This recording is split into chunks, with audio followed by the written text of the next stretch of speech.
We're now going to explore the mysteries of what reentrant means in the context of Java ReentrantLock. And we're going to talk about Reentrant Mutex Semantics.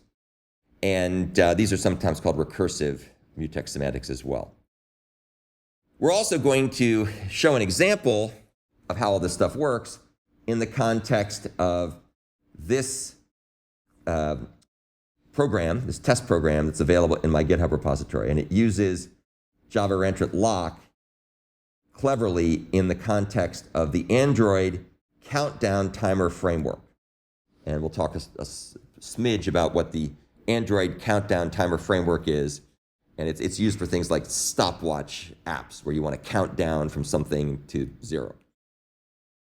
But first, let's talk about what Reentrant Mutex Semantics are. And you can read about this more at this link. So basically what it means is that the thread that holds the mutex can reacquire it without deadlocking on itself. That's what it means to be a reentrant lock, or what's sometimes called a recursive lock, or recursive mutex. And the way it works is there's just a count, and when the lock is available, the hold count, as it's called, is 0. And whenever someone acquires a lock, the hold count is incremented by 1. So the first time you call lock, it goes to 1. The hold count goes to 1. And then if the thread that owns the lock, the reentrant lock, calls lock again, after already calling lock once, any subsequent time, rather than deadlocking on itself, which would be rather impolite, uncivilized in some ways, it will increment the hold count by 1. So in this particular use case, it goes to 2, and continue on its merry way. Now, the good thing about this, we'll see some good things about this. The good thing about it, it's more flexible and it avoids weird problems with self-deadlock, which can occur in object-oriented frameworks, as we'll discuss in more detail here shortly. The downside is it adds a bit more overhead relative to non-reentrant or non-recursive semantics due to the logic required to implement this. And you can actually, this is actually the source code from ReentrantLock, if you want to see it. If you go here and take a look at this. And here's the way it works. And for those of you who did the grad version of assignment 1B with the reentrant spin lock, this is sort of along those lines, although it's using much lower level Java primitives that you would not otherwise have access to as a mere mortal programming to the Java API. So this is non-fair try acquire, where you give the number of things you're trying to acquire. Of course, with the reentrant lock, you're always trying to acquire 1. So let's assume it's 1, just for the sake of argument here. So what happens is you come in and the implementation of this will get the current thread. So it restores the current thread information. And then it goes ahead and it atomically reads the current hold count. So this get state method is something that comes from the abstract queued synchronizer framework.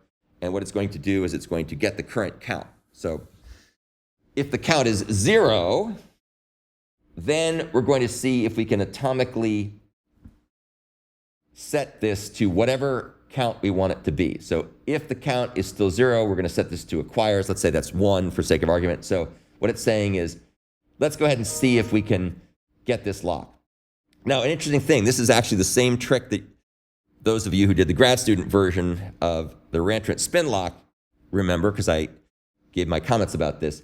It first checks to see if it's 0, and only if it is 0 does it try to do the compare and set state call.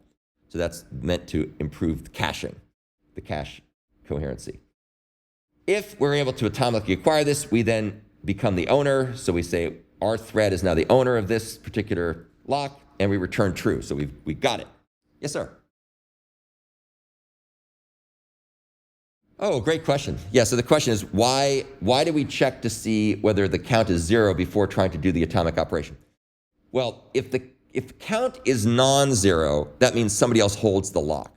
So in that case, we're not even going to bother trying to call compare and set state. Compare and set state will actually go through and flush caches and do all kinds of other things to get all the different cores to have the same value of that cached value. In other words, we're going to set it, we're going to try to set it to 1. If it's already 1, there's no point in wasting our time trying to see if we can set it to 1, because we know it, we don't know it won't be, we don't know that by the time we call compare and set state, it won't have turned back to 0 concurrently. But that's a pretty darn good hint that it's in use. And we don't want to just call compare and set state because that will have the effect of doing all this caching stuff as a side effect. So instead, we use this value C, the hold count, as a hint, and we only bother trying to use the caching if the value is in fact 0. Now, just because the value is 0 doesn't mean by the time we go and call compare and set state, it hasn't been changed to 1 by somebody else, by some other thread. But it's worth our while to do this comparison because this does not require any cache operations. So it's basically a hint is the best way to look at it. Yeah, that's a great question. So if we are able to atomically acquire the lock, then we become the owner. Otherwise, and here's the important thing, if we are already the owner, if we're the thread that owns this particular lock, so if T, which is the current thread ID, equals the get exclusive owner thread, if that is in fact true, we own the lock already. So what we're going to do there is we're going to go ahead and increment the hold count. Next C is the next value of the hold count. We increment the hold count by whatever we're trying to acquire, which in this case would be 1 for a Reentrant lock. And then we atomically set the state. So we increment the lock count if the current thread is the lock owner. So that's the reentrant part. So we're atomically setting this. And because we own this lock, there's no race conditions for it. And if it turns out that the calling thread didn't own the lock, then we're just going to bail out because we don't own it. So something's gone wrong. Now, it's up to higher layers in the framework to throw an exception or something if this occurs. This is low-level stuff. But this gives you a feeling for how Reentrant Mutex Semantics work in practice. Now, the next question is, when is this useful? Well, Reentrant Mutex Semantics are useful for frameworks that hold locks during callbacks to user code. And let's take a look at an example. And this example is from this file, this example program in my GitHub repository.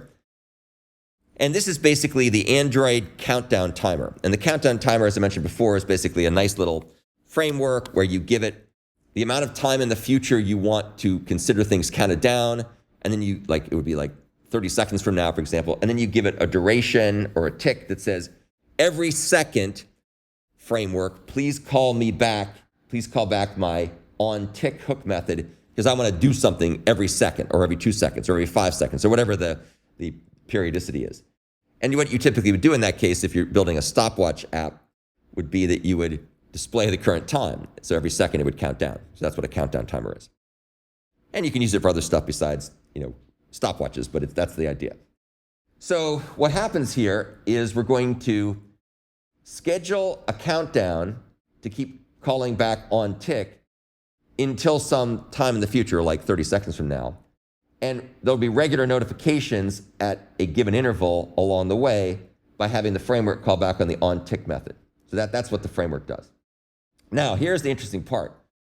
The framework internally is going to call the on-tick hook method, that this is now actually calling back to user code, using a thread that runs in the background. This is a background thread that's running.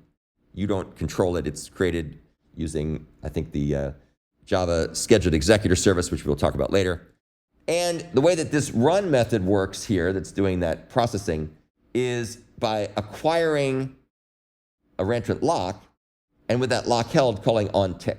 So we need to do this because there could be state changes that are occurring. We don't want to corrupt the internal state. So we have to hold that lock when on tick is called back. But here's the interesting thing. The on tick hook method can do whatever it wants. And one of the things it might decide to do would be to cancel the countdown timer. All right, well, that seems so good so far. But the problem is that we've got the lock held. Now on tick is being called back. On tick decides to call cancel. And then if you look at the cancel method has to be prepared to be called back either by some external client thread that is not in a callback or by a callback thread from the on tick method. So therefore, it also needs to update some internal state. So it needs to acquire the mutex reentrant lock as well. And so if the lock value is not reentrant, then if the hook method, which has acquired the lock before it was called back, calls cancel, and this was to acquire the lock here, that would deadlock on itself. And then you'd have all kinds of problems. So it has to be a reentrant lock. And the example that I was talking about that's in my repository shows the difference between using a reentrant lock and a non-reentrant lock in terms of what happens if you have self-deadlock. And of course, the non-reentrant lock will self-deadlock and will not go any further and will basically just cause the system to have to be killed some other way. Now, the other thing to note is that unlock will then, of course, have to be called as many times as lock was called in order to properly unlock it. So if you call lock 3 times, you have to call unlock 3 times, which we do in this particular case. But if you only call unlock once, that just decrements the hold count. And the hold count only, when the hold count reaches 0, that's when the lock will then be available again. So, as I mentioned, you can go take a look at the code. We don't really have time to walk through it in detail. Well, maybe we do. Maybe we'll walk through it. It's a really cool example, and I think you'll like seeing what it does. All right, so that's the end of our discussion of Java Reentrant Mutex or ReentrantLock, Reentrant Mutex Semantics. So now you have a much better idea of what a Reentrant Mutex does.